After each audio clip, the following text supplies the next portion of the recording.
مجھ سے تیسرا حصہ سنیں گے، سیکھیں گے۔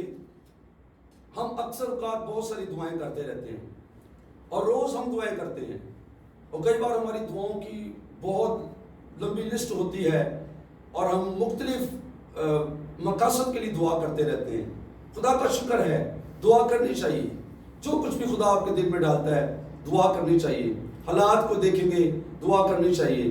بائبل کے مطابق جو کچھ آپ سیکھتے ہیں دعا کرنی چاہیے۔ لیکن آج اس سرمن کا یا اس میسج کا عنوان ہے کہ وہ کون سی دعائیں ہیں جو خداوند یسوع مسیح نے خود ہمارے لیے کی ہیں، کن مقاصد کے لیے خداوند نے خود ہمارے واسطے خود دعائیں کی ہیں، وہ کون سی دعائیں ہیں۔ ہم اس کو سیکھنا چاہتے ہیں کہ یسوع مسیح نے ہمارے واسطے کون کون سی دعائیں خود کی ہیں۔ تو نمبر 1 اس میں سیکھتے ہیں ہم لوکا کی انجیل میں سے ہی اس کا 22واں باب۔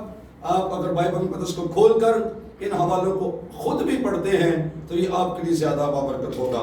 لوکا کی انجیل کا 22واں باب آیت نمبر 31 سے آیت نمبر 34 تک پڑھنے لگا ہوں۔ لکھا یہاں پر، شمعون شمعون، دیکھ شیطان نے تم لوگوں کو مانگ لیا تاکہ گیہوں کی طرح پھٹکے، لیکن میں نے تیرے لیے دعا کی ہے تاکہ تیرا ایمان جاتا نہ رہے، اور جب تو رجوع کرے تو اپنے بھائیوں کو مضبوط کرنا۔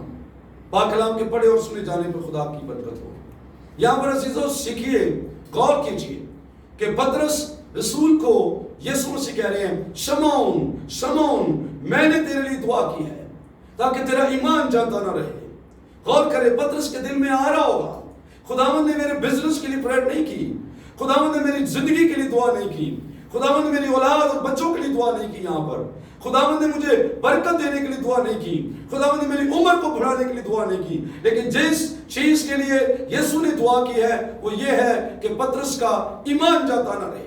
اور پھر آپ غور کریں کہ خداوند یسوع مسیح یہاں پر بیان کر رہے ہیں، اور ایک انتہائی سیکرٹ جو آپ اور میں ضرور سننا اور سیکھنا چاہتے ہیں کہ بائبل بتاتی ہے، یسوع مسیح نے یہاں پر ظاہر کیا ہے کہ شمعون، ابلیس نے تم لوگوں کو یا تجھے مانگ لیا تاکہ گیہوں کی طرح پھٹکے، تم لوگوں کو مانگ لیا کہ گیہوں کی طرح پھٹکے، اور میں نے تیرے لیے دعا کی کہ تیرا ایمان جاتا۔ شیطان، ابلیس، لوسیفر، ڈیمنز اور ڈیول کی قوتیں جب کسی ایماندار کو پھٹکتی ہیں، اسے آزمائش میں ڈالتی ہیں یا اسے مصیبتوں میں ڈالتی ہیں یا اسے گمراہی میں لے کے جاتی ہیں، تو سب سے پہلا اٹیک آپ کے ایمان پر ہوتا ہے۔ شیطان آپ کی ساری چیزوں میں سے جس چیز کو چھیننا چاہتا ہے وہ آپ کا ایمان ہے۔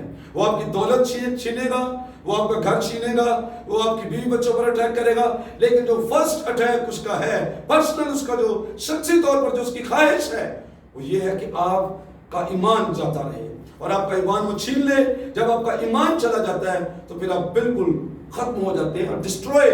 ایک ایماندار ایمان کے بغیر ڈسٹروئے ہو جاتا ہے، ایمان کا جہاز اس کا غرق ہو جاتا ہے اور وہ بالکل ایمان کی زندگی سے خارج ہو کر جہنم کی راہ پر چلا جاتا ہے۔ اب غور کریں گے ایمان کے معنی کیا ہے۔ بے شک آپ جانتے اس کو کہ ایمان کے معنی یہ ہے اندیکھی چیزوں کا یقین کرنا، اندیکھی چیزوں کا یقین کر لینا۔ اور ایمان نہ ہونے کے نشانات کیا ہیں؟ نمبر 1، ایمان نہ ہونے کا نشان ہے کہ کوئی شخص ڈاؤٹ میں ہے، شک میں ہے، وہ بائبل پر ایمان نہیں رکھتا، بائبل کی باتوں پر یقین نہیں کرتا۔ اور یہ بھی یاد رکھیں، جو بائبل کے حکموں پر عمل نہیں کرتا وہ بھی ایمان سے خالی ہے، اس کی زندگی میں ایمان نہیں ہے۔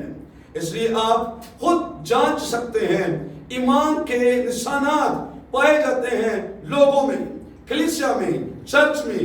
نمبر 1، جو ایماندار ہے وہ دعا کرتا ہے اور ایمان سے دعا کرتا ہے۔ اچھا، دعا کرنا بھی ایک بہت بڑا ایمان ہے، بے شک دکھاوے کیا پھر بھی ایمان کی بات ہے کہ کوئی بندہ دعا تو کر رہا ہے یا دعا میں ٹھہرا ہوا ہے۔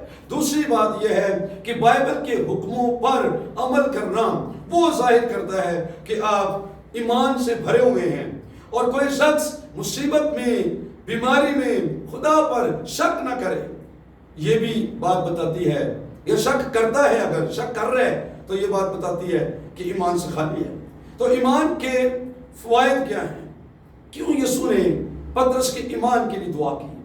کیوں یسوع نے صرف اس کے ایمان پر غور کیا اور اس کے لیے پریئر کی؟ اور کیوں شیطان نے پترس کی ساری چیزوں میں سے پہلے اس کا ایمان چھیننا چاہا؟ آپ غور کریں گے کہ ایمان کیسے ایک بڑی چیز ہے، کیسے ایک بڑی چیز ہے۔ نمبر 1، ایمان کے فائدے گناہوں کی معافی میں ملتی ہے۔ ایمان کے وسیلے ہمیں گناہوں کی معافی ملتی ہے۔ نمبر 2، ہمیں نجات ملتی ہے۔ بائبل بتاتی ہے تمہیں اعمال سے نہیں بلکہ ایمان ہی سے فضل کے وسیلے نجات ملی ہے۔ نمبر 3، ایمان سے ہم آسمانی بادشاہی میں داخل ہوتے ہیں، ایمان کے بغیر نہیں ہو سکتا۔ نمبر 4، معجزات ہم ایمان سے حاصل کرتے ہیں، خداوند یسوع مسیح کا نام لے کر۔ نمبر 5، ایمان سے شفائیں ہوتی ہیں اور بغیر ایمان کے ہوتی نہیں ہیں۔ نمبر 6، جو سب سے ضروری ہے، خدا کو پسند آنا ناممکن ہے۔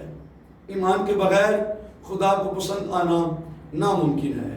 اور نمبر 7 کہ ایمان کے بغیر دعا قبول نہیں ہوتی، کیونکہ لکھا ہے جو دعا تم ایمان سے کرو گے وہ سنی جائے گی، اور اگر شک کریں اور ایمان نہ دعا میں شامل ہو تو دعائیں نہیں سنی جاتی ہیں۔ اب ابلیس ایمانداروں پر اور چرچ پر سب سے بڑا حملہ جو کر رہے ہیں وہ ایمان ہے۔ ایمان پر وہ حملہ کر رہے ہیں کہ یہ شخص ایمان چھوڑ دے، ایمان سے ہٹ جائے اور کسی اور راہ پر چلا جائے۔ اچھا ایک بات غور سے سنیے جو میں بولنے لگا ہوں، غور سے سنیے۔ کئی بار ایماندار چرچ کے لوگ سمجھتے ہیں کہ وہ ایمان رکھتے ہیں اور تو بھی وہ ایمان نہیں رکھتے ہوتے۔ بڑے دعوے کرتے لوگ میرے ساتھ بڑا دعوے کرتے ہیں، بھائی صاحب میں بہت ایمان رکھتا ہوں۔ بہنیں کہتی ہیں میں جی بہت ایمان رکھتی ہوں۔ بھائی صاحب یقین جانے ہمارا ایمان ہی خدا پر ہے، تو ہم خوش ہو جاتے ہیں، پریز دی لارڈ، خدا کا شکر ہے یہ خاندان یہ بہن بھائی ایمان پر ڈٹے، لیکن تو بھی وہ ایمان نہیں رکھتے۔ اب کیسے میں بتانے لگا ہوں۔ ایمان کے لیے یونانی زبان کا لفظ ہے پستس، PISTIS،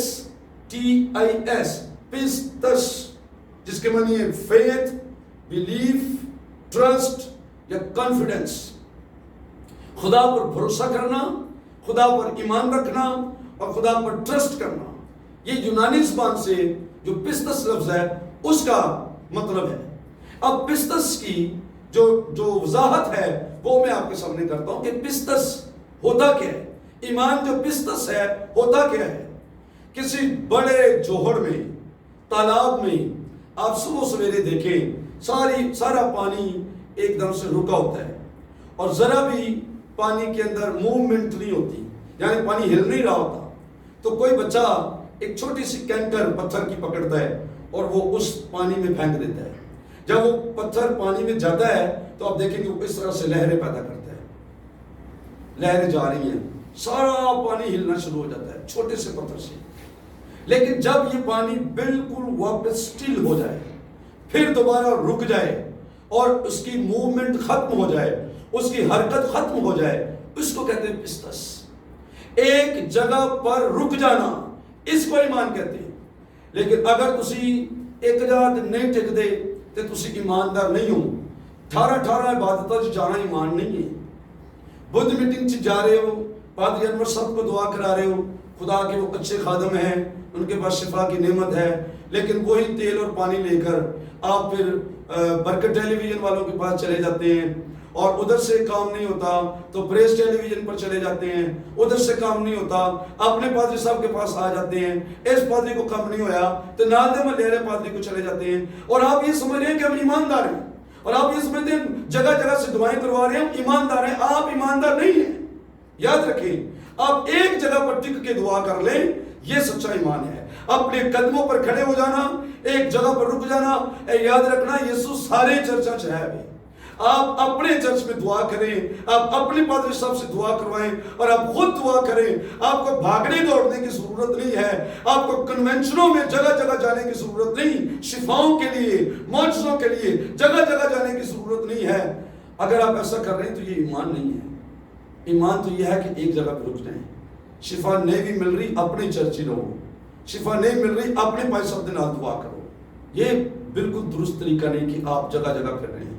ہاں اگر آپ کلام سیکھنے کے لیے جاتے ہیں ضرور جائیں، مختلف بائبل کالجز میں جائیں، مختلف سیمینارز میں جائیں، خدا کا کلام جہاں سے سیکھ سکتے ہیں سیکھیں، اچھے استادوں سے سیکھیں، کسی بھی خدا کے خادم سے سیکھے. جائیے، اگر آپ کے چرچ میں آپ سمجھ رہے ہیں مجھے کلام کی برکت نہیں مل رہی تو پھر جائیں اور کلام سنیں.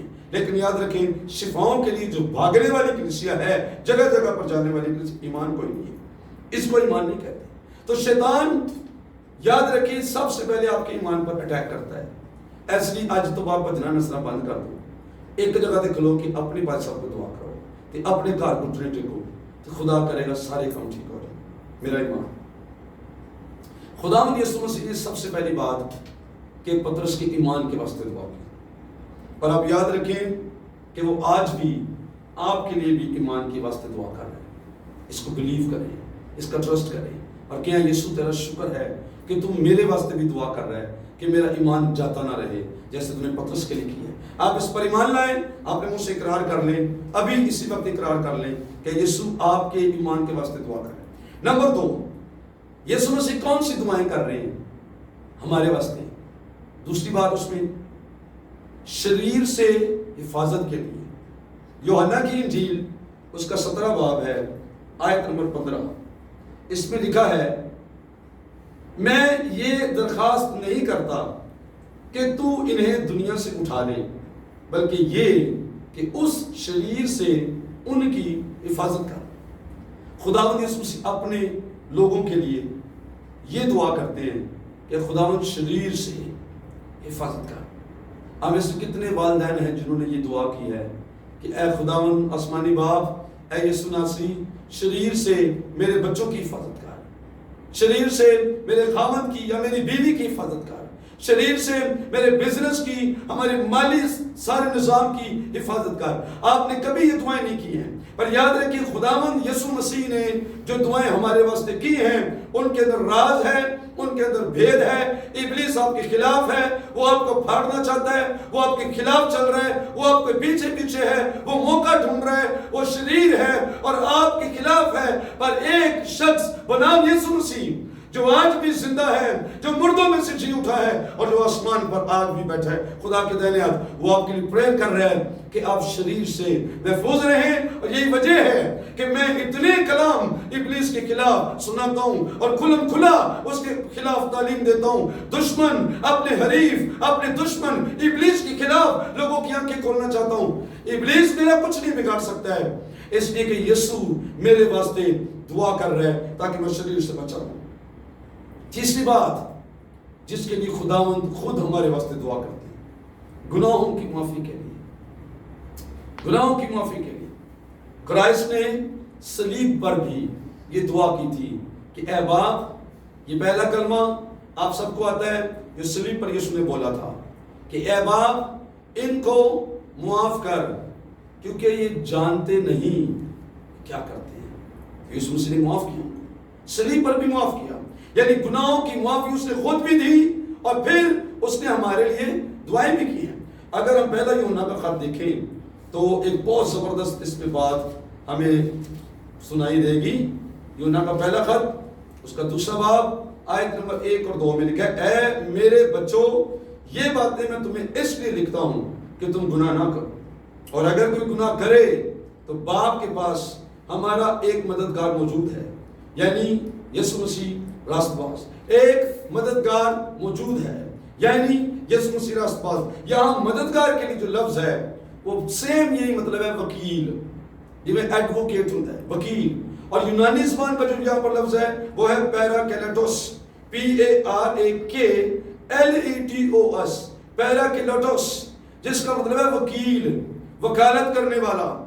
یسوع مسیح آسمان پر میرے اور آپ کے گناہوں کے لیے دعا کرتا ہے اور معافی دیتا ہے اور اپنے خون سے دھوتا رہتا ہے اور خدا کے سامنے وکالت کرتا رہتا ہے ہمارے گناہوں کو معاف کرنے کے لیے، اور دعا کرتا رہتا ہے ہمارے گناہوں کو معاف کرنے کے لیے. پہلی بات یہ ہے کہ میرے عزیزوں گناہ نہ کریں. یوحنا نے لکھا میرے بچوں گناہ نہ کریں.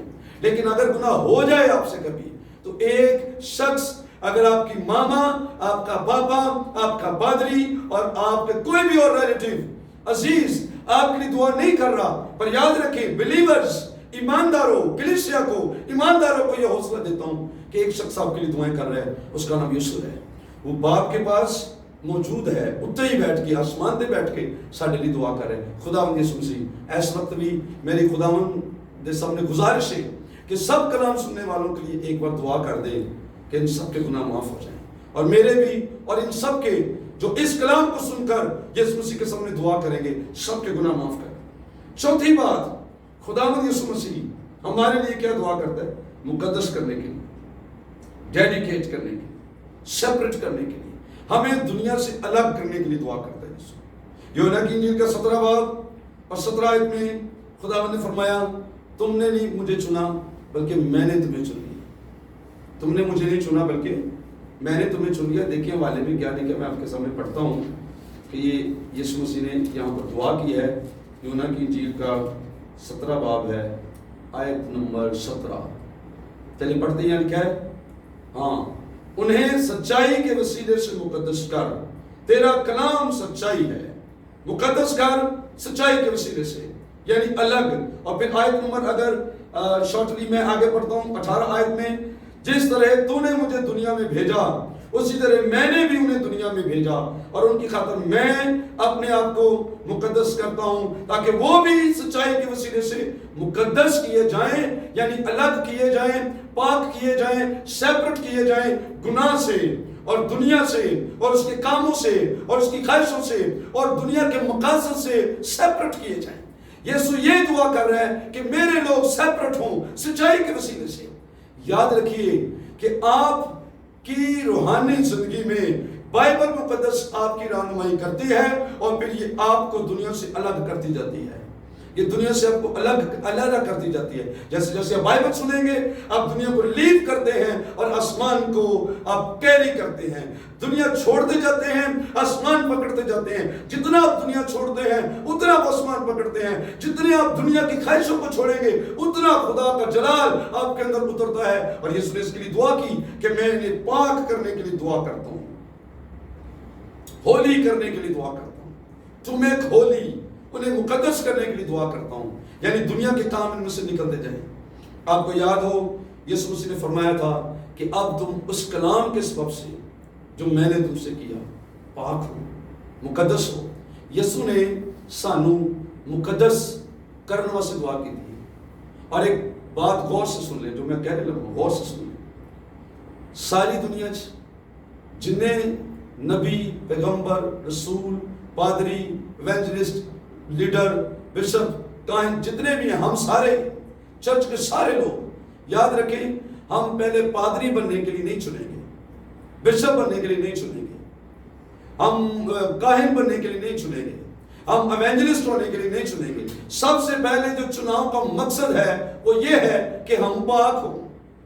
اس لیے پطرس بھی اپنے خط میں لکھتا ہے کہ پاک بنو کیونکہ تمہارا بلانے والا پاک ہے. سب تو پہلے پاک ہونا ہے.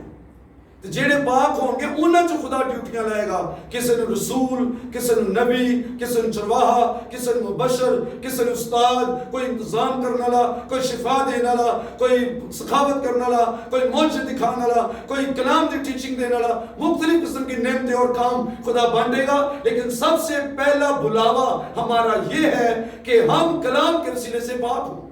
تے اگر اسی اس بلاوے چ ناکام ہاں تے اگلی خدمتوں کا کوئی فائدہ نہیں. خداوند کرے کہ آپ سب اس کلام کے وسیلے سے مقدس زندگی گزاریں اور دنیا سے اپنے آپ کو ثابت کریں. یسوع نے اس کے لیے دعا کی ہے. اور نمبر 5 میں بتانے لگا ہوں کیوں یسوع نے ہمارے واسطے دعا کی ہے, متحد رہنے کے لیے. یوحنا کی انجیل 17 باب میں ہم پڑھتے ہیں یہ آیتیں آگے اس چیپٹر میں یسوع دعا کر رہے ہیں 17 میں. یسوع نے کہا جیسے اب میں اور تو ایک ہیں یہ بھی ہماری طرح ایک ہو. اے یاد رکھنا چیزوں اس زمانے سے جو سے گزر رہے ہیں سب تو بڑا بحران جڑا چرچ کے اندر ہے گا وہ ہے کہ متحد نہیں ہو رہے, دو لوگ مل کے نہیں ہیں. یسوع نے کیا سی جہاں 2 یا 3 میرے نام پر اکٹھے ہیں وہاں میں ان کے بیچ میں ہوں. تو جتنے 2 لوگ مل کے بیٹھ نہیں سکتے, 2 ایلڈر مل کے نہیں بیٹھ سکتے, 2 پادری صاحب مل کے نہیں بیٹھ سکتے, 2 بہن بھائی مل کے نہیں بیٹھ سکتے, ایک فیملی اگر مل کے بیٹھ کے دعا نہیں کر سکتی تو پھر انہوں نے دعاواں کی سننے کرنی ہے. سب سے پہلا کام ہے کہ آئیے ہم متحد ہوں, کیونکہ یسوع نے ہمارے واسطے یہ دعا کی تھی کہ اب آپ جی میں تے تو ایک کام اے بھی سارے ایک ہو جائیں. اور میں خداوند یسوع مسیح کے سامنے اس بات کی معافی مانگتا ہوں جہاں کہیں مجھ سے گناہ ہوا، اور آپ سب کو بھی اس کی تعلیم دیتا ہوں کہ آؤ ہم متحد ہو جائیں، آؤ ہم ایک ہو جائیں، آؤ ایک دوسرے کا بھلا سوچیں، آؤ ایک دوسرے کے لیے دعائیں کریں، آؤ کلیسیا پاکستان کے لیے دعا کریں، آؤ ساری دنیا کے چرچ کے لیے دعا کریں، آؤ ہم متحد ہو جائیں، آؤ دوسروں کی بیماریوں کو اپنی بیماری سمجھنا شروع کریں۔ ایک پادری بیمار ہے، دوسرا تندرست ہے، وہ سمجھے کہ میں بیمار ہوں۔ ایک بہن بیمار ہے، دوسری تندرست ہے، وہ یہی درد محسوس کرے میں بیمار ہوں۔ آؤ دوسروں کے درد لے لیں، دوسروں کی مصیبتیں لے لیں، دوسروں کے غموں میں شامل ہوں اور متحد ہو جائیں اور مل کر دعائیں کریں، ایک ہو جائیں تو آپ خدا کا جلال دیکھیں گے، چرچ میں آپ خدا کا جلال دیکھیں گے۔ تو یہ پانچویں بات ہے جس کے لیے یسوع نے ہمارے واسطے دعا کی۔ خداوند اس کلام کے وسیلے سے آپ سب کو برکت دے اور ان ساری باتوں پر عمل کرنے کی توفیق